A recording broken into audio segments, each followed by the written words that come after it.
Kilala bilang Commander Bukay, sa kanyang mga taga-suporta at mga kalaban, sila ay armado at kinakatakutan na grupo. Pinangunahan ni Norberto Manero ang dreaded Christian Vigilante Group, na tinatawag na Ilaga. Ito ang grupo na lumalaban sa mga rebelding Muslim at komunista noong 1970s at 80s. Sa kurso ng kanilang mga aktibidad, ang grupo ay naging kilalang-kilala dahil sa kanilang brutal na pagkuha sa parte ng mga katawan ng kanilang mga biktima at gawing mga anteng-anteng ang mga bahagi ng katawan. At usap-usapan din, na kinakain di umano nila ang ilan sa mga bahagi ng katawan ng kanilang napapatay.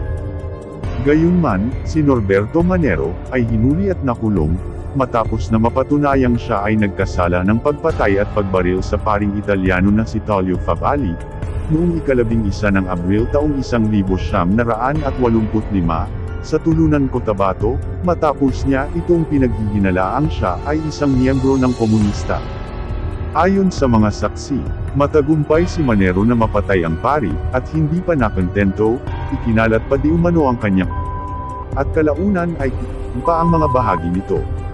Bagaman siya ay nahatulan at nakulong sa bilangguan sa loob ng 2 dekada, sa wakas ay nakalabas siya bilang isang malayang tao noong 2008. Mula noon, ay namuhay siya ng tahimik, at nag-alaga ng mga panabong na manok, na dating pag-aari ni Manny Pacquiao.